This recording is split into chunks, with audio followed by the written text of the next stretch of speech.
Hello everyone, welcome to other new blog. আর গত কয়েকদিন আগে আমি গিয়েছিলাম মিঠামুন। তো অনেকে জিজ্ঞেস করছেন যে ভাই রোড ক্লিনিংটা, তো আজকে আমি আপনাদের নিয়ে যাব এবং ফুল ভিডিও দেখবেন। এবং যারা যারা বাইসাইকেল এবং বাইক নিয়ে যাচ্ছেন, রোড ক্লিনিংয়ের কোনো জানা নেই, তারা অবশ্যই এটা থেকে অনেক সাহায্য পাবেন। তো ফার্স্টে আপনারা চলে আসবেন Habiganj bus stand. Bus stand আসার পর লাখাই রোড, যেটা হবিগঞ্জ শ্রী শ্রী লাখাই রোডে চলে যাবেন। এটা হচ্ছে লাখাই রোড, আমি লাখাই যাচ্ছি। আর লাখায় সবচেয়ে জনপ্রিয় খাবার হচ্ছে এই বাখরখানি। আর আমরাও খেয়ে নিচ্ছি। আর আপনারা যখন যাবেন রাস্তার মধ্যে পাবেন, আসলে অনেক মজাদার একটা খাবার খেয়ে যাবেন। বামুই বাজারের কিছুটা সামনে আসলে এরকম একটা 3 রাস্তার মোড় পেয়ে যাবেন। আর এদিক দিয়ে হচ্ছে গিয়ে এটা হচ্ছে ভৈরব রোড, ঢাকা ভৈরব যাওয়া যায়। আর আর এই সোজা রাস্তা দিয়ে যেতে হবে বটতলা গ্রামের মধ্য দিয়েই সামনে গেলে আপনারা পেয়ে যাবেন অষ্টগ্রামের নৌ ফেরিঘাটের। তো লাখাই থেকে ঢোকার পর আপনারা চলে আসবেন বটতলা রোডে। আর বটতলা গিয়ে আপনারা পেয়ে যান অষ্টগ্রামের যে নৌকা আছে।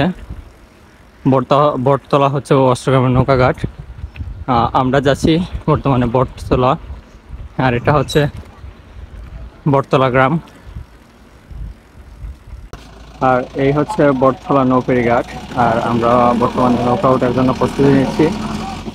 নৌকায় আপনাদের কাছ থেকে 100 টাকা করে নিবে সাইকেল নিয়ে গেলে। বাইসাইকেল 100 হবে আর মোটরসাইকেল 150 টাকা হবে। 100 টাকা করে নিয়ে যাবে। এখান থেকে আপনারা সরাসরি ইসলামাবাদ চলে যাবেন। ইসলামাবাদ থেকে হচ্ছে গিয়ে এই অষ্টগ্রাম। আমাদের সাইকেলটা নিয়ে উঠে গেলাম নৌকায়। আর মামুন ভাই আছেন সামনে। এটা এখন আমরা যাচ্ছি অষ্টগ্রাম।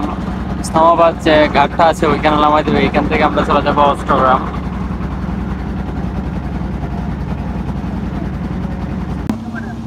আর এই হচ্ছে আমরা চলে আসলাম ইসলামাবাদ।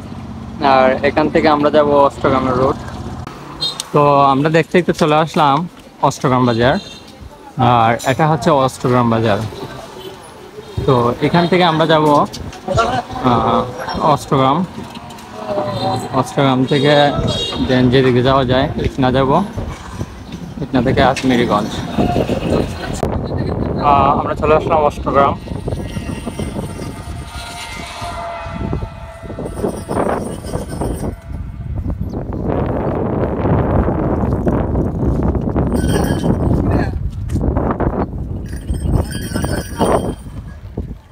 এখানে আসলে রিসোর্টগুলো কিন্তু সেই রাস্তায় আপনাদেরকে যদি আমি বাতাসের তীব্রতাটা দেখাই, তাহলে হচ্ছে গিয়ে দেখেন পানির কি অবস্থা। মানে সাইকেল নিয়ে আগে ঝাড়া তো যায় নাই। এই যে দেখেন ঢেউগুলা, পুরা কক্সের ঢেউ, একবারে পুরা কক্সের ফিলিংস ভাই। তো সবাইকে একটা কথা বলি, বৃষ্টির মৌসুমে আসবেন এমন তোর দিকে আসার দরকার নাই। যেমন গরম বাতাস, সাইকেল নিয়ে আগাতে পারবেন না।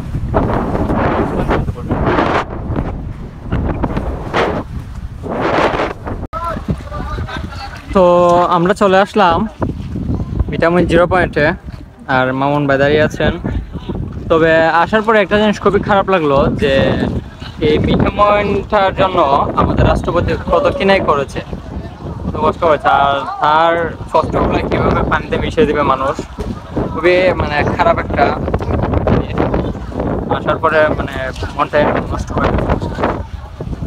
আর পর্যটক এখনো মোটামুটি আছে।